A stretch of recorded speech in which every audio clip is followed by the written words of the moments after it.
Good evening, everyone.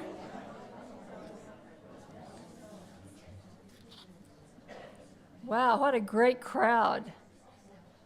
It's good to see all of you here tonight. It's my great pleasure to welcome you here to the Marriott Library. I'm Alberta Comer, Dean of this wonderful library and University Librarian here at the Utah University. This lecture, which is the fourth on women of the 20th century, is co-sponsored by the Friends of the Marriott Library, the Clyde Legacy Advisory Board, and the Marriott Library. I'm pleased to report that the program remains successful in attracting and acquiring collections and has had increased financial support from donors. The public continues to tell the advisory board and the library that the focus on such an important archive is long overdue and very highly valued. To date, and these are impressive numbers, so make sure you're impressed, the archive includes 105 collections of correspondence, journals, and scrapbooks, as well as more than 100 oral history interviews, 287 photograph collections, and 193 film and audio recordings. Some of the most recent contributions include the Francis Johnson Chase Papers, the Pauline Clyde Pace Papers, and the Susan R. Madsen Papers, as well as many others. Please join me now in acknowledging the extraordinary efforts of Aileen H. Clyde and the advisory board members who have worked diligently to ensure the success of the archives and this lecture series. The board members include, in addition to Ms. Clyde, Carol Lee Hawkins, Chair, Dr. Marie Cornwall, Dr. Cece Foxley, Kevin Clyde, Ken Okazaki, and Dr. Gregory Prince. Would the board members please stand now and be recognized?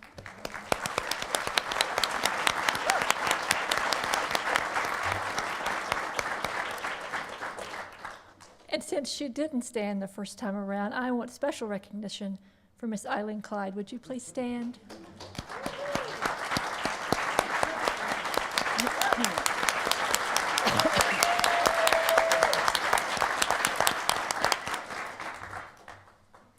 We're very pleased to work with her. She's our special and wonderful friend, and she has done so much in helping to develop this program. She's a stellar example of an individual whose accomplishments have helped to shape the story of women in the 20th century. Her career includes her work as an educator and community leader, as well as that of being a wife and mother. In her 60-plus year record of providing leadership and advice, she has helped many women achieve their potential. The record of her experience is set in the roles she has played as the first citizen chair of the Utah Commission on Criminal and Juvenile Justice and chair of the Utah Task Force on Gender and Justice in the Utah courts. She served as vice chair of the Utah State Board of Regents for 12 years. Ms. Clyde was the chair of the Coalition for Utah's Future and served in the general presidency of the Relief Society of the Church of Jesus Christ of Latter-day Saints. The goal of the Aileen H. Clyde 20th Century Women's Legacy Archive is to identify women such as Ms. Clyde, who have helped to create social and cultural change during the 20th century. This initiative has dramatically enhanced the library's research holdings and capabilities for our faculty and students and the larger community. Increasingly, the materials we are receiving that document the lives and actions of individuals and institutions are digitally born and will be used by researchers in this format. It's a challenge for archivists to not only collect this material, but to catalog, preserve, and make it easily accessible. Our keynote speaker is a perfect scholar to help us understand the rise of the digital record and the importance of preserving the materials in this format. Dr. Dianne Harris is the Dean of the College of Humanities here at the U, where she's also a professor in the History Department. She holds a PhD in Architectural History from the University of California at Berkeley. Her scholarship, which has a broad temporal and geographic reach, spanning from 18th century Lombardy to the post-war United States, is united by a constant interest in the relationship between the built environment and the construction of racial and class identities. She is particularly well known for her scholarly contributions to the study of race and space. Focusing on the visual, the material, and the spatial, her work consistently seeks answers to questions about the way representations, objects, and built forms, such as cities, buildings, and landscapes, contribute to the formation of social and cultural histories. In addition to her numerous scholarly articles, her award-winning publications include the co-edited volumes Villas and Gardens in Early Modern Italy and France, and Sights Unseen, Landscape and Vision. She's the author of The Nature of Authority, Villa Culture, Landscape and Representation in 18th Century Lombardy, and Mae Beck's Landscapes, Drawing in Nature. Her most recent book, Little White Houses, How the Post-War Home Constructed Race in America, was published in 2013. Dianne Harris is past president for the Society of Architectural Historians, for whom she also served as editor-in-chief for a major Mellon Foundation-funded digital humanities initiative called Sahara. She is editor for the University of Pittsburgh Press Culture, Politics, and the Built Environment series. She served on the advisory board for the study of American architecture at Columbia University from 2009 to 2012, and as chair of that board from 2012 to 2015. She's also the recipient of a 2006 Iris Foundation Award from the Bard Graduate Center in New York for outstanding scholarly contributions in the history of art, decorative arts, and cultural history. She's been the principal investigator for several large grants from the Andrew Mellon Foundation, including a $3 million grant to create Humanities Without Walls, which is a consortium of humanities centers at 15 research extensive universities throughout the Midwest and beyond. Dianne Harris currently serves on the board of the National Humanities Alliance and the Utah Humanities Council. And in 2016, she was nominated by President Barack Obama to serve on the National Council of the Humanities. Welcome, Dianne Harris. Thank you. Thank you, Alberta.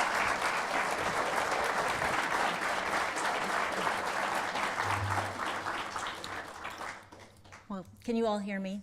I think I'm mic'd up okay? Good. Well, good evening. It is such a pleasure for me to be here tonight. Such an honor. I want to thank the Clyde family. It's really just a privilege to be here to give this lecture tonight. And I want to especially thank Dean Alberta Comer, who is a fabulous collaborator for the College of Humanities and a wonderful, gifted, creative, thoughtful, imaginative dean for the Marriott Library. We're so lucky to have her. And to Greg Thompson, who sent me this invitation over the summer to be this year's Clyde lecturer. Greg and all the staff at this library have been just superb to work with in the short time I've been here, and I'm very, very grateful for what they do every day. Like many of you, I've long been a fan of libraries and librarians, but never more so than right now, in this tumultuous and difficult time in our nation's history. In peaceful times, we may simply think of librarians as human gateways to and guardians of information and our cultural heritage, as the often brilliant scholars of information science, and as the generous colleagues who help us and our students every day as we seek answers to an enormous range of questions and research problems. Increasingly, we faculty also think of them as research and teaching partners. But we should be aware that librarians are also key participants in the preservation of democracy, and that they've long played an important role in the preservation not just of books, documents, and special collections, but also of our privacy, our intellectual freedoms, and indeed our civil rights.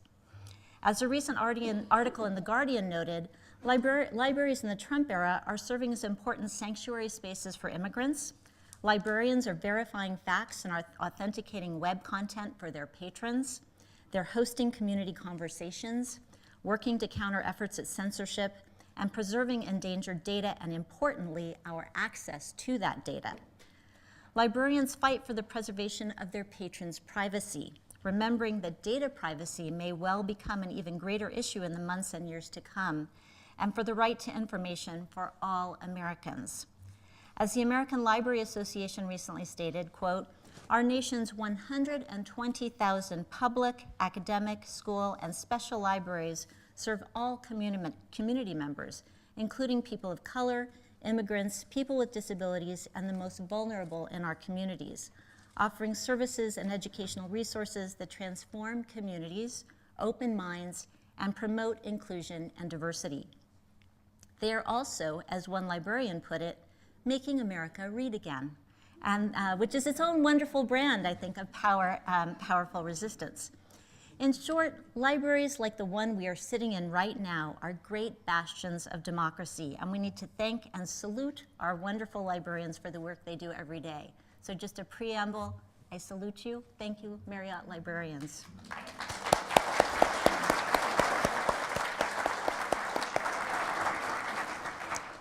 Tonight, I'm going to focus on 3 of my own research projects, a little bit of a biography of my intellectual trajectory, to demonstrate how they might not have developed as they did were it not for the fact that someone, somewhere, at some point in time, saved everything, and then realized they needed to find a way to preserve and make available what they had saved. I chose the title of my lecture tonight with the hope that many would recognize it is somewhat tongue-in-cheek, especially the librarians in the room, whom I do not wish to panic, and who know that we, of course, cannot save everything, lest we become, like this image, slowly or even rapidly buried by the material evidence of our own cultural production. But what I hope we will see is that the making of exciting, creative, rich histories relies very heavily on the hope that somewhere, someone was a hoarder, that the odd bits and scraps of the past made it into someone's dark and hopefully dry and insect-free drawer or closet, preferably on acid-free paper, and thence to a wonderful library like this one. That someone realized that a scrap of paper, a doodle scribbled on the back of an envelope, a bit of text from a public address, a copy of an old advertisement might all be useful and of importance to a historian in the future. So let's see, now I have to figure out how to advance the slide. There we go. I should mention 2 anecdotes at the outset that make me particularly pleased to have been asked to give this evening's lecture. First, that my first ever peer-reviewed journal article came from the opportunity to work as a student in what was then UC Berkeley's documents collection, now known as the Environmental Design Archives. And what you see here in this image is what that collection used to look like in the old days when it was just a little dusty old room at the top of the Environmental Design Library before that was all remodeled and made fancy. So this is where my student job was. Now, amazingly, I was given my own key and free access to that collection in 1987 when I was a master's student getting my master's degree in architecture. And back when that collection was run by students and a faculty member without the expertise of the highly skilled archivists led by Waverly Lowell, who now have made it into a world-class and beautifully preserved collection. I've long credited my passion for archival work from that wonderful, exceptional experience. Being able to spend whatever free time I had browsing the drawings and papers from some of the most famous architects of California's past was just transformative for me, and I'll talk about that a little bit more in a minute. Second, my second ever peer-reviewed journal article examined late 19th century and early 20th century books about gardening written by women for women, a project based on the special and rather rare collection of garden history texts that were once part of the personal library belonging to a woman named Beatrix Jones Farrand, an extraordinary woman who became a founding member of the American Society of Landscape Architects, also incidentally the niece of Edith Wharton, and the designer of many beautiful campus landscapes, an early version of the White House Rose Garden, and the grounds of Dumbarton Oaks, among others. So my own connection to archives and to women's history are really at the root of my very earliest work as a scholar. And I should say that this is just a sampling of some of those books on the screen. Some of them are tinies. They're like this big. They're beautifully hand illustrated or hand painted, gorgeous little books. And this connected to my first degree, which was in landscape architecture. So I was interested in looking at landscape history and architectural history. So as I mentioned, my first exposure to working in an archive was that dusty room from 1987 to 1989 when I held a graduate assistantship in that archive. And at that time, again, no professional archivist existed since the collection had been assembled by architectural history faculty with a passion for and an understanding that it would be important to rescue and save the drawings and papers of California architects, landscape architects, and urban planners. So for those of you who, I know there's at least one architect in the room who will know these names, the collection included works by Charles and Henry Sumner Green, William Worcester, Catherine Bauer, Ernest Coxhead, Joe Escherich, Willis Polk, Julia Morgan, Garrett Ekbo, Robert Royston, Thomas Church, and many others. These are big names in the design world. So for me, a key point of discovery came from browsing through the collection of perhaps one of Northern California's most eccentric but beloved designers, the man you see here, Bernard Ralph Mae Beck, who practiced in California between 1892 and 1940. If you've spent any time in the Bay Area, you might know some of his most famous works. The extraordinarily beautiful Palace of Fine Arts, which he designed for the Panama Pacific International Exposition of 1915. You see that here, or the recreation of that here.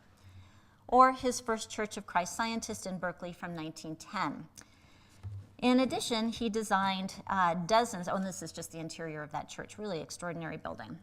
He also designed dozens of craftsman-style houses for the North Berkeley Hills, hotels, clubhouses, a Packard auto showroom in Oakland, and much more.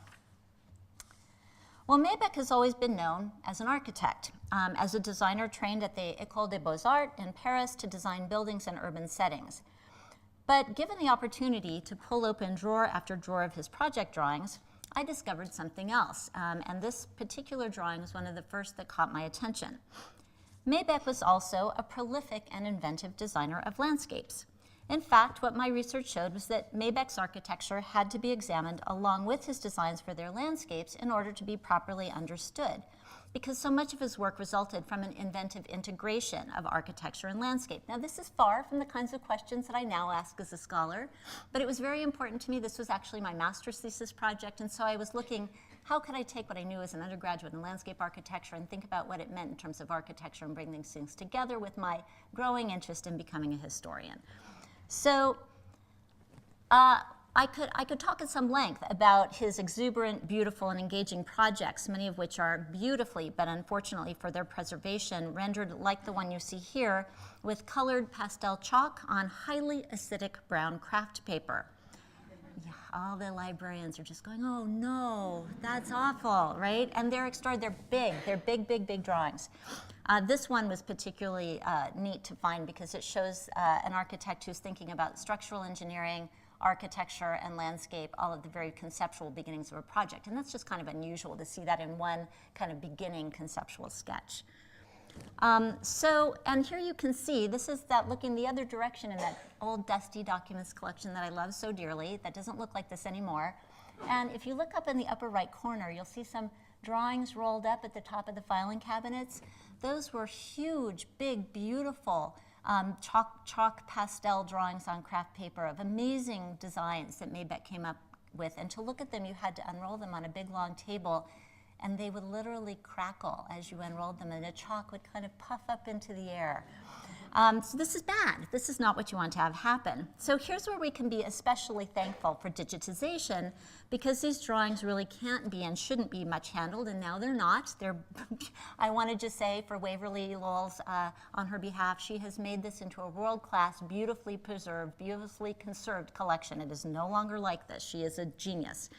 But one important discovery in that project, that Mae Beck study, happened because someone saved everything, or at least something important, for what was my MArch thesis and for a later published book. In 1909, Mae Beck designed this large residence for the prominent and wealthy Leon Roos family in San Francisco's Pacific Heights neighborhood. And you can see that it's quite substantial, a big house.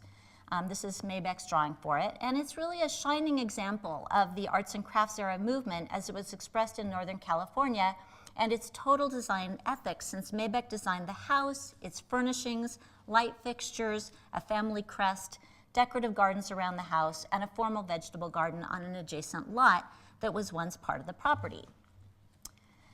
When the family sold the property, the rear garden was destroyed, and all that remained in the archives was Mae Beck's plan drawing, the one you see here, one of the few he made with such detail. Because there was no other evidence, no other drawings, no written descriptions, I wondered whether the garden had in fact ever existed. Perhaps I thought it was simply conceptual, because a lot of his work was. He liked to do a lot of sort of fantasy projects. The only way to find out was to approach the family and see if anyone knew. Fortunately, Leslie Roos, the daughter of Leon Roos, then still owned the house, and she'd kept some old family photos of that very garden, the only surviving evidence of a very ephemeral form. Landscape is an extremely ephemeral form to study, because even in the best of circumstances, anyone who gardens knows how rapidly landscapes transform, become overgrown, die, and can be lost. So for me, those photos were an important revelation because it helped me understand one facet of this architect's career that had not been previously known. And it was a lesson in the importance of everyday citizen archivists, who are often the keepers of the past through their preservation of family photo albums and journals, among other things. So please, all of you, be good archivists.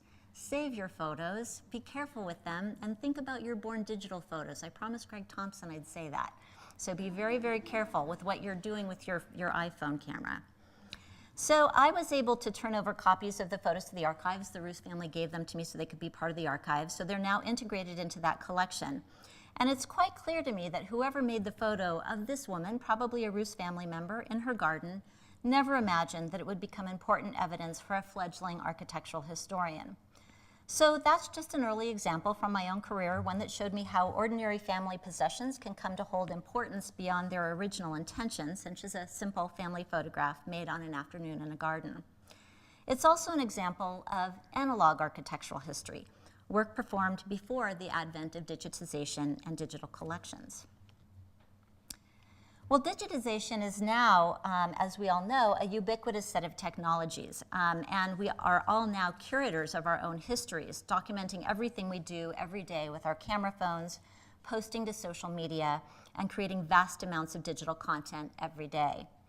Historians still produce histories from books and papers found in archives, but also now from digital codes assembled into complex combinations of zeros and ones, retrieved with algorithms, organized as layers of data and metadata. This digital content is, as Abby Smith-Rumsey reminds us, ubiquitous yet unimaginably fragile, limitless in scope yet inherently unstable. We currently possess no knowledge about how to permanently store, preserve, and make enduringly accessible most digital content. Code can be overwritten, platforms and software become obsolete, servers are hacked and they have limited lifespans, backup systems fail, and the whole depends on a power system that is itself more uncertain than we wish to consider. Yet digitization has also made work possible that could not previously have been imagined. There's no question that anyone with access to the internet can and has benefited from the digitization of a wide variety of collections that were previously available only to those who could visit an archive or a special collection. Through the creation of large digital collections of primary sources, and I'm showing you just the logos from some here, such as EBO, Early English Books Online, the Hottie Trust, the Wellcome Trust, and ProQuest, to just name a very few examples. There are now literally millions of digitized books, newspapers, maps, films, images, and other historical artifacts available for anyone to study. As digitization processes and digital display platforms have improved, it's become possible to access very high quality replications of the originals, sometimes to see things we could not see with the naked eye or on the analog page. This is a tremendous boon for scholars and students who wish to study parts of a collection located in a distant location, or parts of a collection that were formerly deemed too fragile, like those drawings I just talked about, or too rare to permit direct access. So, digitization might be seen to represent a tremendous move forward for the democratization of knowledge, in as much as it affords greater access to content. It also would seem to solve the problem of wanting to save everything, since digital storage is much less space-consuming. It might also make us wonder whether, in this digital era, we need to actually save the original paper or hard copies or artifacts that have been digitized. Why bother to store all that old dusty stuff that's fragile and takes a lot of space if we can have a high-quality digital replica stored on reliable hard drives that take a lot less space? Do we need to save everything if we no longer actually need the thing itself? As the scholar of digital culture and early modern collecting Bonnie Mack has demonstrated, The relationship between digital objects and the original artifact from which they're made is complex and ambiguous. What we have to remember is that a digitization is not an original, nor is it an exact replica of an original, but is instead a digitally encoded version of the original. It's more like an altered facsimile, a fraternal rather than an identical twin. Digital objects are made up of relatively unstable layers of digital content that change over time.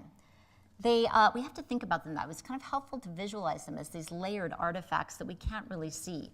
They include metadata that is not objectively produced, which can include errors that are difficult to catch and thus occlude the pursuit of scholarly truths, and which can reinscribe cultural biases and hierarchies without making them visible. So for example, what if a librarian entering metadata says something is made by a woman, but actually the name is gender nonspecific? Or what if the artist themselves has a different gender identity and women wouldn't catch that? So there's all kinds of ways in which entering metadata, that's just one example, right? But that's one way that metadata can inscribe cultural biases and hierarchies, and we can't really see that, and searches then cause problems.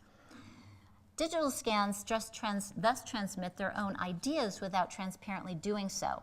And this is something about which digital humanists and librarians are now growing particularly aware. Moreover, the digitization process itself involves making choices that can impact the presentation of the digitized objects in ways that can misrepresent the original artifact.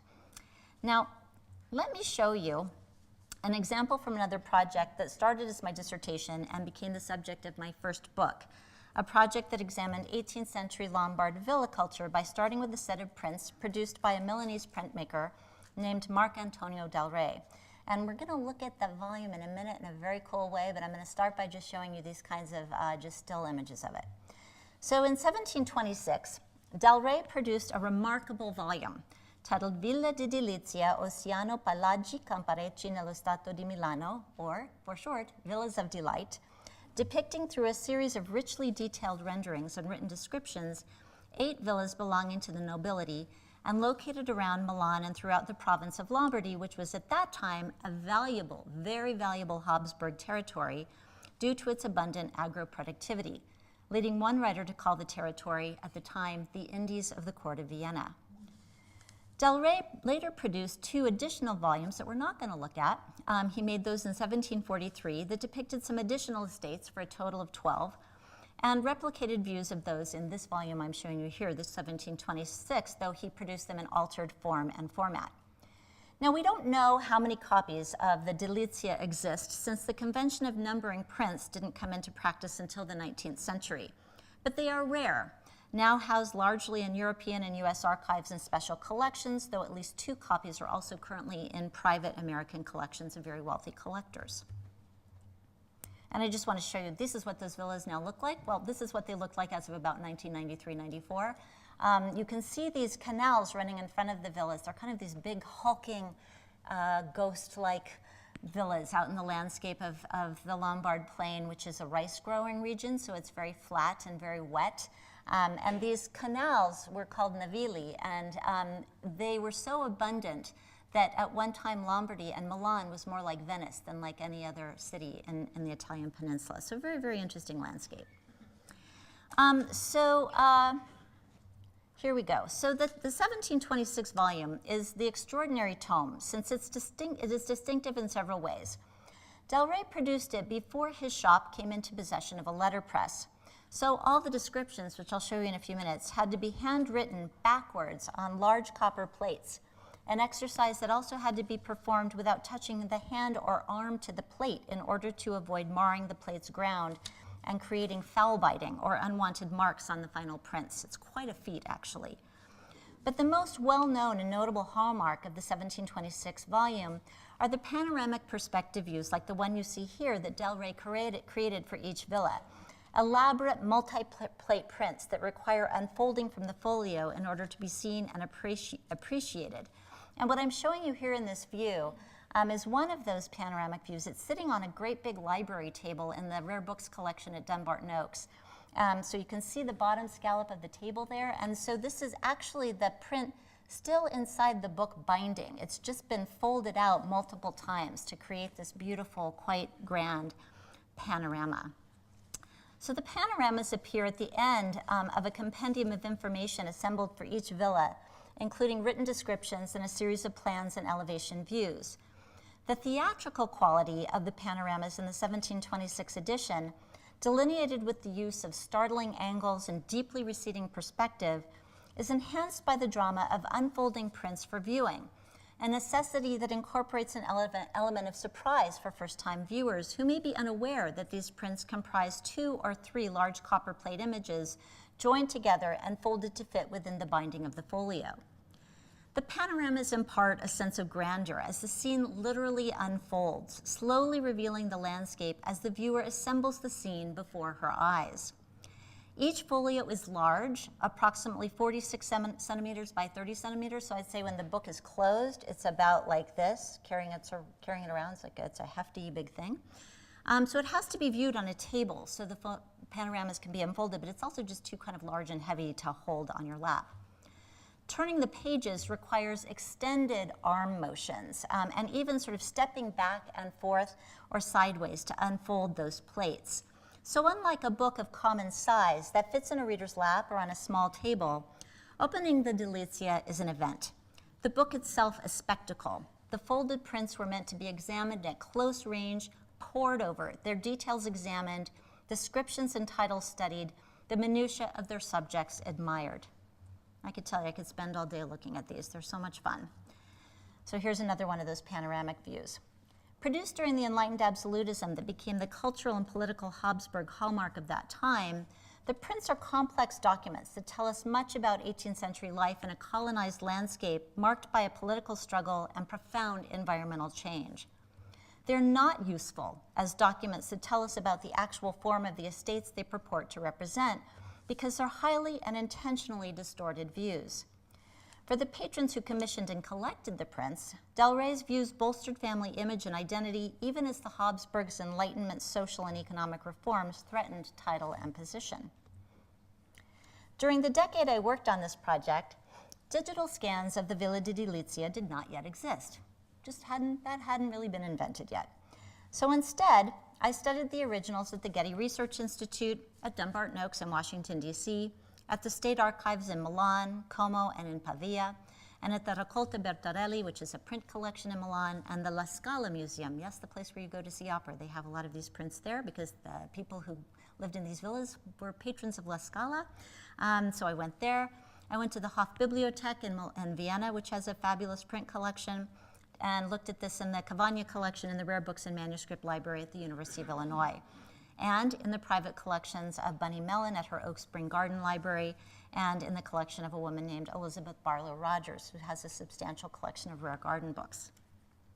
I also relied on a facsimile edition produced by a Milanese publisher. That facsimile is, again, one of those kind of fraternal twins I mentioned earlier, not an exact replica. And I also worked with photographs that the Getty allowed me to make for study purposes. It was painstaking work, and it was expensive. It was also a lot of fun. So now I'm going to ask Angela to help me switch so we can look at something in the Hottie Trust. This is just super fun, so she's just going to take a minute so I don't mess it up.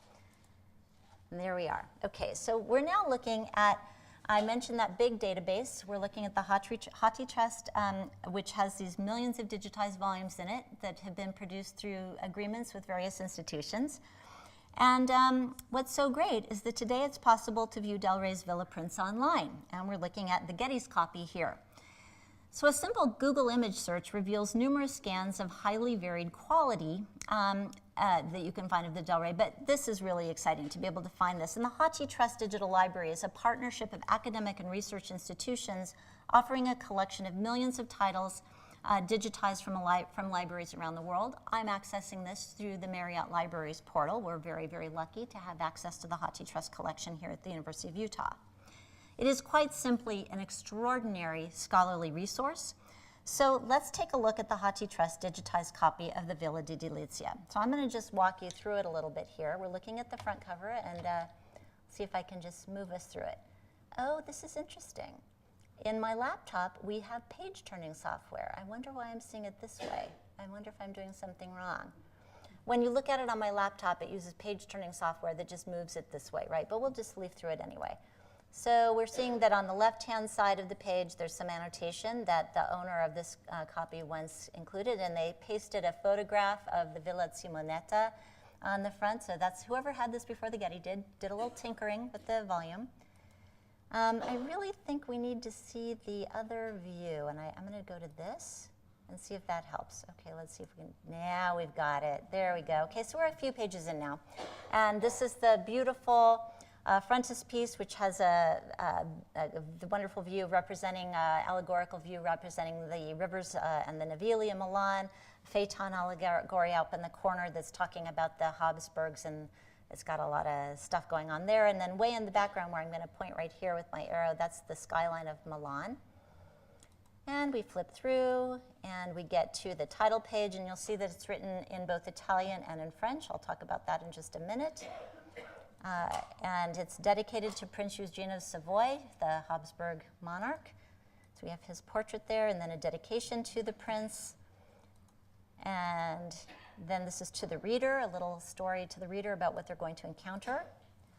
And then we begin with the description. So for each villa, we start with the description, we get a plan view, we get an elevation, more architectural elevations and details. I'm going to flip rather quickly here.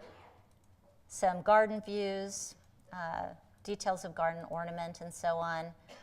I'm going to flip this page, and well, you can't really see it too well, but it depends on where we are. Sometimes you'll see on the backs of these, you can see this kind of stuff here. That's actually from when the printmaker was drawing the prints, and he stacked them on top of each other, and that's ink from the one below that you're seeing right there. How do I know all this? Because I'm married to a fabulous world-class printmaker who's sitting right there, who told me all this. He helped me learn how to look at a print.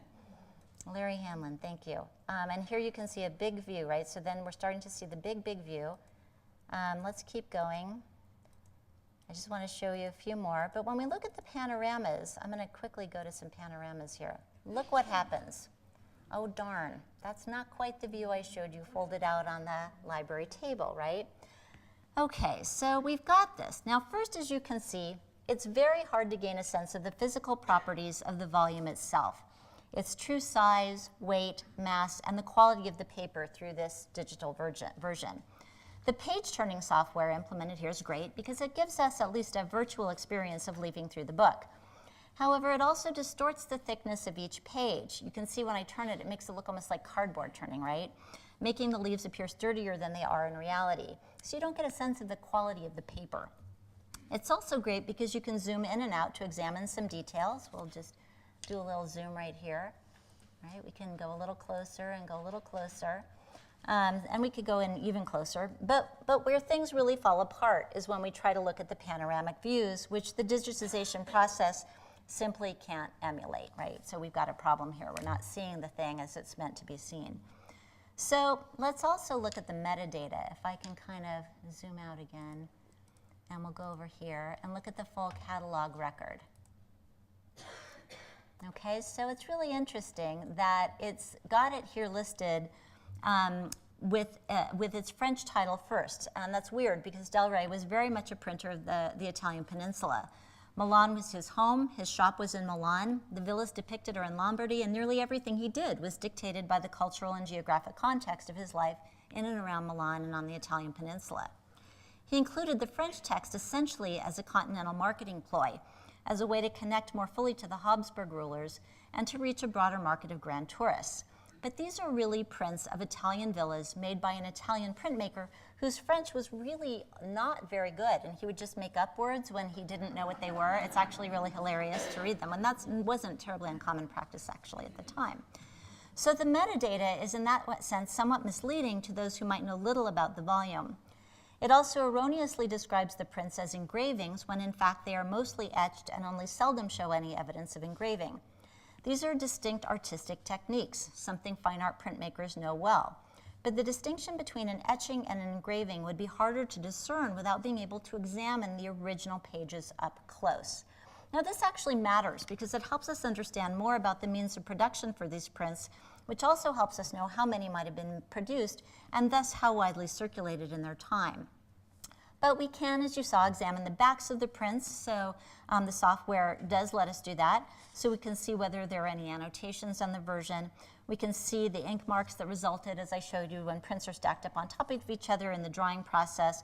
And that's not a necessity for most historians, but it is something that, again, is part of the production of these images and really kind of makes them come to life. These are just a few of the ways the digitized version simply is not the same as viewing the original. Digital scans, thus, are facsimiles that, through the means of their production, become something quite new, while often looking like something quite old and original. As Bonnie Mack has written, the facsimile is designed to imitate, to emulate, to reproduce. It seduces readers into overlooking the physical differences between the reproduction and its exemplar, and nowhere more acutely than in the digital environment, where the material incongruities between codex and computer should be most evident. Indeed, the relationship between the digitization and the object to which it refers is not necessarily a close one, and the extent of the imitation is by no means obvious. Digitizations are imitations then, and not always closely made imitations. The digital version affords enormous convenience, but here's what it cannot afford: the visceral, distinctly embodied experience of handling a material artifact. A book, a bulletin, a letter, a diary, a script, a map, a musical score, a drawing. It cannot replicate the experience of holding something in your hand, feeling its texture and weight, seeing the way it reflects the light, what Abby Rumsey again points to as the sacredness and undeniability of the tangible object. There is an ineffable quality to analog materials that simply cannot be replicated, and there's evidence that there is evidence on them that only the analog can reveal. But do I wish I'd had access to that Getty version in the Hottie Trust when I'd began working on my project and all the way through it? Absolutely. It would have provided a tremendously helpful supplementary reference, and it can also now be useful for teaching, though I still want students to see the original. I have no doubt that the platforms and software for viewing visual artifacts and books will steadily improve over time, but I suspect they will never fully approximate the object itself or the affordances scholars require for all their research needs that focus on a specific text or artifact. So Angela, can we go back to the PowerPoint? Thank you.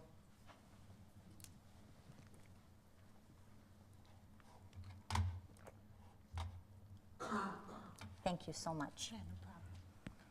Okay, so let's look at just one more example. This one from my most recent book, Little White Houses, Big Leap Forward in Time. That book is really a contribution to the history of fair housing in the US, a study of the way really ordinary suburban houses in the United States that were constructed between 1945 and 1960 reinforced ideas about the construction of white identities and specific kinds of social, economic, and political privilege. So it's a contribution to architectural history, but I also intended it as a contribution to the complex and difficult history of race and segregation in the post-war United States. And I'm talking about this kind of houses, really, really ordinary post-war houses. It was a project that relied pretty heavily on a wide range of materials, including popular and shelter magazines. And shelter magazines are things like House Beautiful, House and Garden, things like that. On newspapers, on advertisements like this one, on television network archives and television program transcripts, builders' documents, trade catalogs, photographic archives, and the drawings and ephemera located in some architectural archives, among others. So one part of the book, just one part of it, one of the major challenges was to figure out all the stuff about storage that I kept reading about, because one of the challenges post-war homeowners faced was trying to find places to store all of their possessions in houses that frequently lacked basements or attics, and in households that were replete with all the great things that could be easily purchased with the newly invented credit cards and easily available credit, and in a consumer market that overflowed with desirable goods. I wanted to understand the spatial and design ramifications of this new surplus consumers' republic, to use a phrase coined by the renowned Harvard historian Elizabeth Cohen, and its impact on race and class identity formation. But to do so also meant trying to figure out what exactly were Americans consuming. Like, I knew there was stuff, but what was all this stuff? To get at that quite challenging question, I turned, as I so often have during my research career, to the person across from me at the dinner table, that printmaker, my spouse. So as we pondered this question together one evening, he remembered that his working class family obtained numerous household items through the use of trading stamps that were commonly collected by families across the United States in the 1950s and 1960s. Now I can hear by your chuckling that some of you who are my age or older likely remember these: S&H green stamps, blue chip stamps, gold bond trading stamps. My husband and I had that conversation in about 1997, before much digitization had occurred, so I had a problem then. How would I find the trading stamp redemption catalogs and records that would help me figure out what items working and middle-class Americans wanted to obtain from their homes? Well, in the government documents section of the University of Illinois Library, where I was then a faculty member, I was able to find a set of records pertaining to legislation about the regulation of the trading stamp industry, an enlightening set of documents that helped me understand their currency and value in post-war culture and their impact on the national retail economy, as well as providing records of the most popularly redeemed items. Those documents pointed me towards the Gould Bond Company, and I was able to search for and locate newspaper microfilm, no fun looking at that included the inserts to a Sunday newspaper that had an abbreviated version of Gould Bond's redemption catalog printed in it. So I found that, but that was all. Thankfully, that project took a long time. My project evolved slowly enough that digitization caught up with it. Fast forward from the late 1990s to about a decade later, and trading stamp and redemption catalogs began to appear as digitized content that could be located with a simple Google search, and that's what you're seeing here, just screen grabs from a Google search. Better yet, the catalogs could be purchased very inexpensively on eBay, something I learned from my research assistant, because I would never have thought of that, to be perfectly honest. So I made my own small collection from which to study the goods available. Those of us who grew up in the era of trading stamps know that this is truly ephemeral stuff. The stamps littered kitchen drawers or were stored in a simple envelope or shoved into a jar before being pasted into the savings books and stored for later redemption at a center. I sincerely doubt that our parents or siblings considered the stamps or catalogs as historical evidence worth preserving. But I can tell you that these artifacts provided substantive evidence of post-war material life for 2 chapters of my book, probably because somewhere, someone saved everything. So, save everything. Well, practically we all know this is not possible. And I'm a practical person by nature. Libraries everywhere are running out of space. I've recently departed from a university where at least one of the smaller area libraries had become nearly unusable because of severe space limitations. And library facilities, especially those at the public research universities like this one that are one of our nation's greatest democratic achievements, simply cannot expand rapidly enough to accommodate the collections they now have, let alone those to come. The librarians I saluted at the beginning of this talk now face the nearly impossible task of safeguarding information and culture while simultaneously having to daily find themselves facing Cornelian dilemmas in which any course of action leads to another set of difficult problems.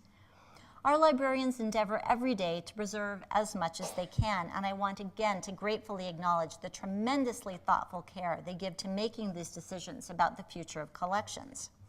So, and again, save everything? Impossible. But save a lot? Absolutely. Hopefully. Please. As one of our own Marriott libraries, Randy Silverman, has written, and as I've been trying to demonstrate, digital media will not make paper obsolete. He reminds us that, quote, only the authentic original can be a backup to accurately regenerate screen copies, be the master copy to augment, enhance, or correct faulty screen copies, and provide authentication to verify original production techniques and determine questions of provenance. Yet the selective and informed weeding of collections is inarguably necessary, as are careful strategies for creating what we might refer to as what I like to think of as a bibliogeography of hard copy or analog backups that are dispersed across the American landscape in storage facilities, the contents made accessible to all through robust sharing agreements and access policies, and upon which we will need to rely for all kinds of information in the future. Thus, Silverman's call for the creation of large national preservation repositories is a good and vitally important one that I hope can come to pass. And it echoes a resolution put forth by librarians Paula Kaufman and John Wilkin in 2011 to create a Hottie Trust distributed print monographs archive. That resolution, which passed, proposes establishment of a distributed print archive of monographic holdings corresponding to volumes represented within Hottie Trust that is then collectively supported by the Hottie Trust membership. A great proposal, but one that has not yet made much progress as far as I can tell. This is a facility that would be like one of these big repositories. We could think of the construction of such repositories as the creation of a new kind of infrastructure for our country, one that is at once spatial and cultural. This is infrastructure we need, not a wall along the Mexican border, not a pipeline that irrecoverably damages the environment in sacred Native American landscapes, but an infrastructure that can preserve for all time and for all people the incredibly diverse, often controversial, indescribably beautiful, messy, complicated, fantastic, sublime, inspiring, educational, and infinitely fascinating artifacts of our intellectual, artistic, and cultural heritage, and that now resides somewhat precariously in our nation's libraries and special collections. This is an investment we need to make. Imagine how many state-of-the-art national preservation repositories could be built for the roughly estimated $15 to $25 billion Trump's wall may cost. We might see this as the natural extension of the national infrastructure that was first imagined by President John Adams when he signed the bill in 1800 that led to the establishment of the Library of Congress that was later more firmly established, as you know, by President Thomas Jefferson, who donated his own personal collection to replace the books that were destroyed when the first library collection was burned during the British invasion of 1814. So again, save everything? John Adams and Thomas Jefferson hoped we would. So did the first librarians of Congress and countless librarians who followed. Our founding fathers were wise, but they could not see the future. They could not see this future. Just as they imagined and planned for a range of political contingencies, they could not foresee the globalized 21st century, and they could not foresee the digital revolution. Had they done so, I feel certain they would have created the outlines of a plan for the long-term preservation of our cultural commonwealth. Since they did not, we certainly must. I'll just close then by citing a few words that are inscribed on the walls of the Library of Congress from Shakespeare's As You Like It, Act 2, Scene 1, a passage that I think hints at the notion of the ubiquity of knowledge, even as it also suggests its ephemerality. And I'm going to take it out of context, as both buildings and non-Shakespeare, as both architectural historians and non-Shakespeare scholars are wont to do.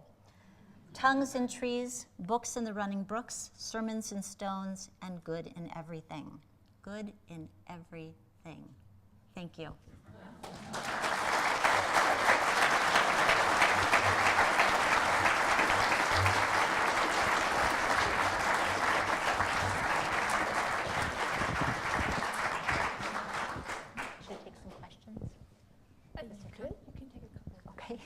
Does anybody have any questions? Would you use the mic, please? We're filming this.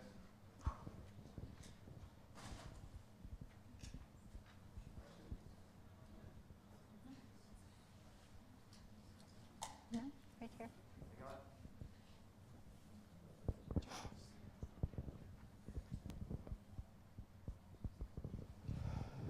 I remember pasting stamps in those books, and I just have to ask, we bought a picnic table that way Yeah. at my house. I just have to ask, how was that financed? Who was providing those when we turned in the stamps? I remember going to the store. Where did all that stuff actually come from Yes. when it was redeemed? So it pretty much worked the same way airline points do now. It's really the same idea. It's just that instead of accumulating library points, you accumulated these stamps that, you know, you would fill up your tank with gas, and that if you filled it up $10, you got so many stamps, right? So it was a sponsorship program, and these various companies worked closely with the postage stamp companies, just as hotels and you know, different kinds of consumer goods participate now in different kinds of point systems. So it was basically the same idea, worked the same way. We got the penguin ice holder with that.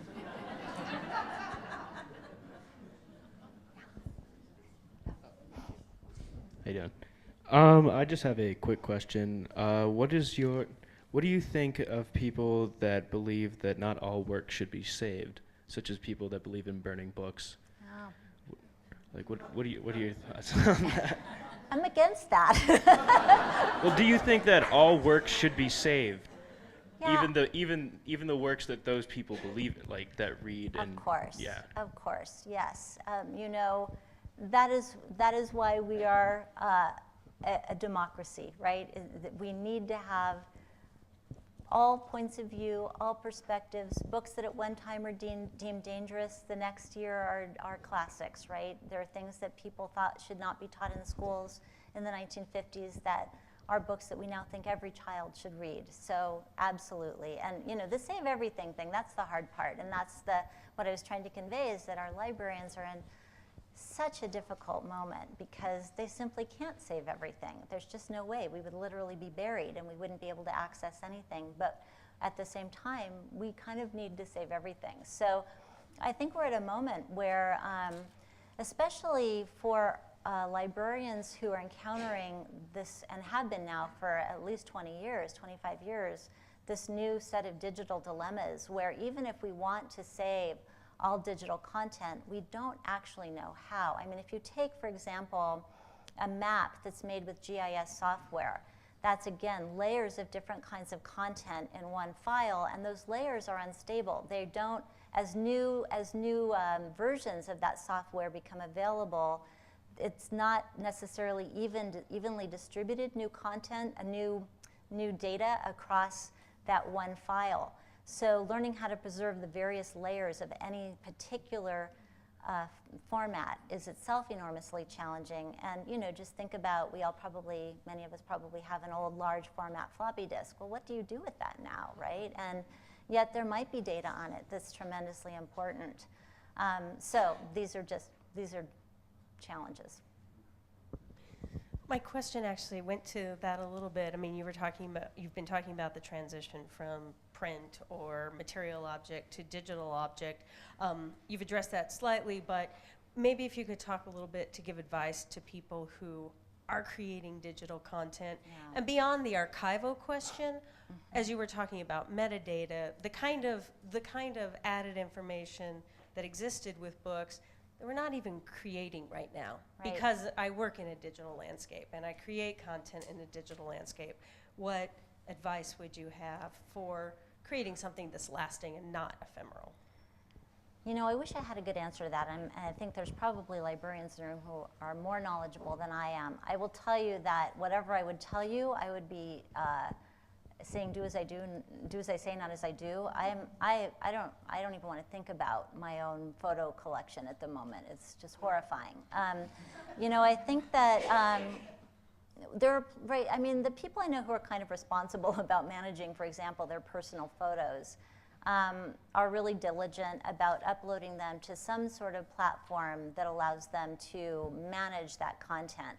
A lot of them use Flickr. Flickr has seemed to have been a good platform. I'm sure there's others that are good that people use. But one of the challenges with all of these platforms is that they're privately owned. Well, they're businesses. So those businesses don't have necessarily any long-range plan that's responsible to us. So, you know, we might, for example, as scholars even, create a digital model that we use in a collaboration with Google software.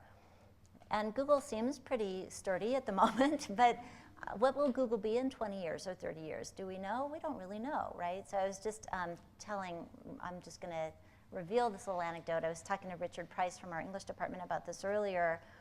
When I was working on my book about the Pennsylvania Levittown, I was looking for, there was a sort of a rare documentary that had been made in 1957 when there was a big race riot in that Levittown when the first black family moved in. And at that time it wasn't, you know, I couldn't find it anywhere online. And through interlibrary loan, I found one copy of the original film, and it was at Calumet College in Illinois. And I interlibrary loaned it, and they sent the big film reel, and it came with a big pink sash across it that said, "Do not return."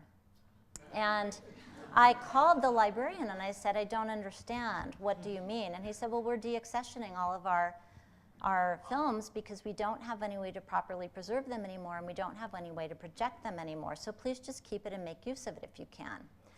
So I was pretty horrified. I found somebody who had a projector, and we figured out how to, I could see it, I watched it.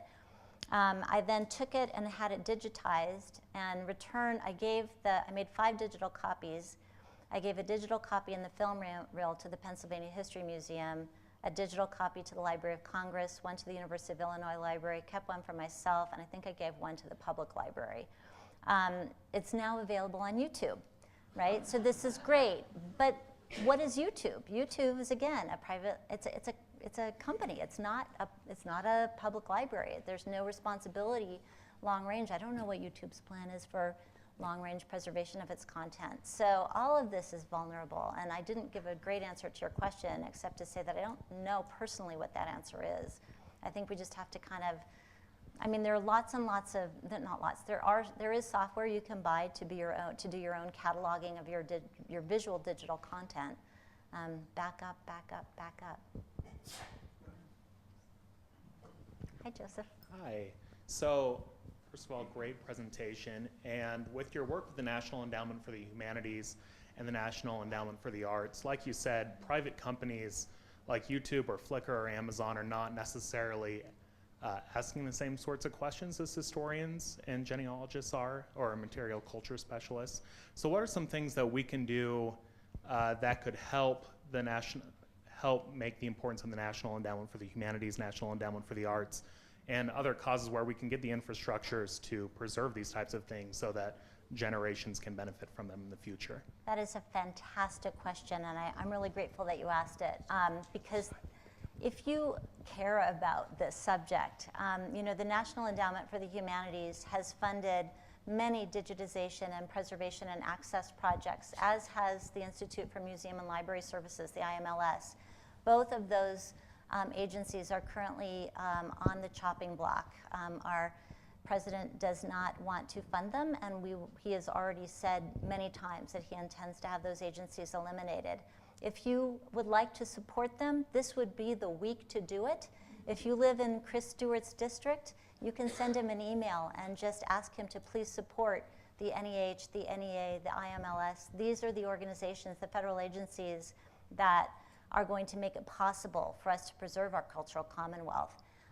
Their annual budgets are literally a rounding error in the federal budget. Cutting them will change nothing in the big picture of things, and it will really be devastating for our democracy. So I hope that if this is something you care about, that you will please consider writing to your representatives and letting them know that you care. I'm Kevin Clyde, one of the board members for the archive. And Aileen is my mother. And I think about this lecture tonight and how helpful it is in doing things for our archive. People are asking me all the time, how can I get my things into the archive? I've just got to go through them and organize them first. Don't do that. Just call Liz or someone else, Greg or others, to come and pick them up so that they can go through them and make sure you don't throw anything away. I'm having this challenge with my mother. She has some things she doesn't think are important, and she wants to throw them away or set them aside or organize them out of the way. Don't do that. But this archive wants to preserve the latter half of the 20th century, particularly the works of women. And so if you're in that category, don't throw anything away. Give us a call. We come with our van, we pick it up, we do it for you, and take care of it. And preserve all that stuff.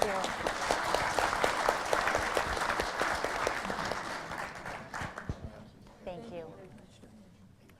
Let's do one. Okay. Oh, one more question. One more question. Okay.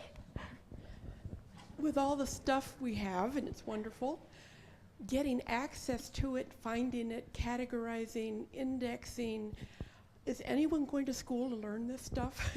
I mean, literally, sometimes this is the way that I'm struggling to find things that I know are there. Yeah. I've seen them. How do I get them digitally? Greg, do you want to try to answer that? I'll let a librarian. We take do that. indeed have staff that are very good at taking your collection and organizing it, articulating what it is, building a digital register that can be put out online that describes your collection and draws the scholars or individuals interested in researching through the materials that you have. So it's, as Kevin was saying, we can do that end of it. We need you to step forward and introduce us to your collection.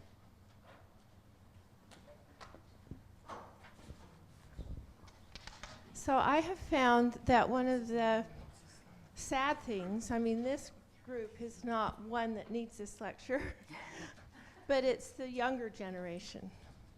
And if our things aren't properly labeled and stored correctly to make them look important, they're being thrown out. And a lot. I'm finding this in my own business that I do. So that's really important. It is. Thank you. Yeah. Well, thank you all. Thanks. Good night.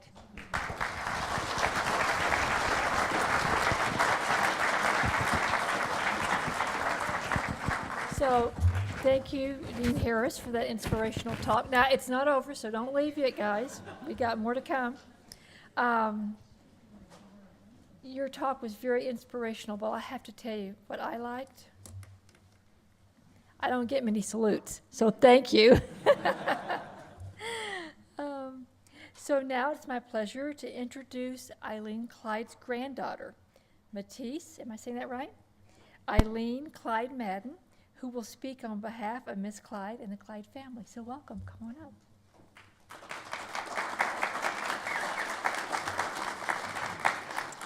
Good evening. My name is Matisse Aileen Clyde Madden, and I am also a grandchild, or well, you're the son, but I'm the granddaughter of Aileen Clyde, and I am also an alum of the University of Utah. I received my MFA from this wonderful university. I graduated in ballet teaching and choreography, and I owe my entire professional career to this library.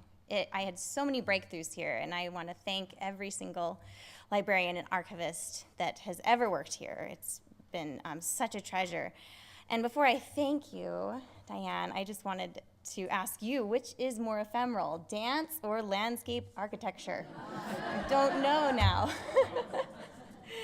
Wonderful. Well, on behalf of the Clyde family, on behalf of my dear grandmother, and on behalf of the archive, thank you for sharing your story.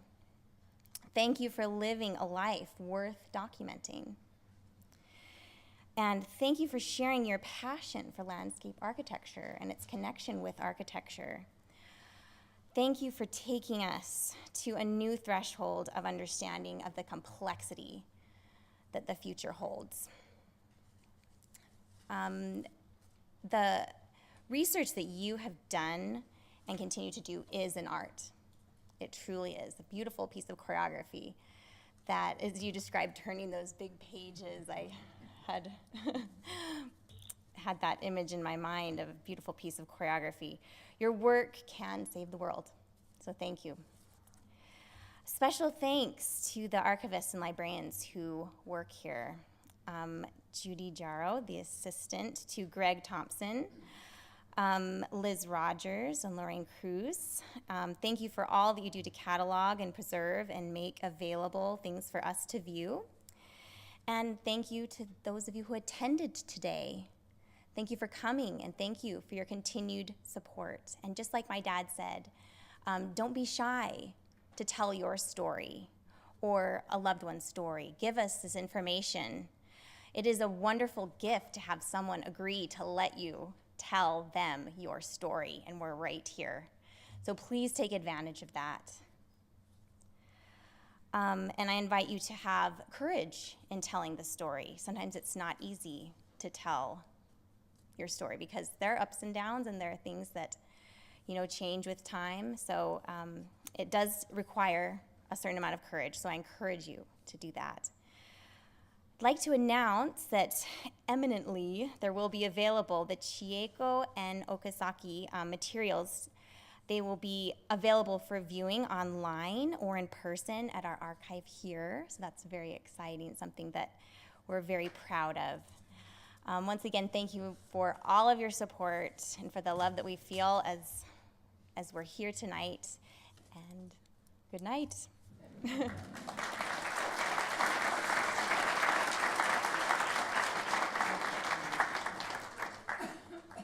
Thank you, Ms. Madden. As we close this evening's program, I would like to thank our speaker again, Dean Dianne Harris, for her inspiring presentation, Ms. Madden for her response from the Clyde family, and Aileen, Clyde, and the entire Clyde Advisory Board for their support and participation in developing the Clyde Archive. I'd like to acknowledge our major donors, including the Clyde family, the W.W. Clyde Company, Annette Cumming, and Dr. Gregory Prince. I'd also like to thank the Friends of the Library for their support. And I give a very special thanks to my dear colleague, Dr. Greg Thompson, Associate Dean for Special Collections, and his entire staff for their dedication and hard work in making tonight's event a success. And I'd like to thank you, our audience, for being here tonight. An archive requires support from the community in order to grow and flourish. We're asking for your help. I'm following along with what other people have said, and asking your help in identifying the collections of women whose lives should be represented in this important archive. We are seeking to acquire the photographs, diaries, correspondence, and the writings of women who helped reflect the diversity in this country and who represent all religious, ethnic, and racial groups across the U.S. To accomplish these goals, we are also asking for your financial support. In your program is a donation card and envelope. A contribution of any amount will help us to continue to preserve and process these wonderful collections and make them available to the community. You may also indicate on this donation card if you're interested in contributing materials to the archive. So please now take this opportunity to visit with each other, enjoy the refreshments. If you need a parking validation, you can get them from the library staff in the back of the room. Again, thank you so much for coming. It's been a pleasure to have you here with us tonight. Good night.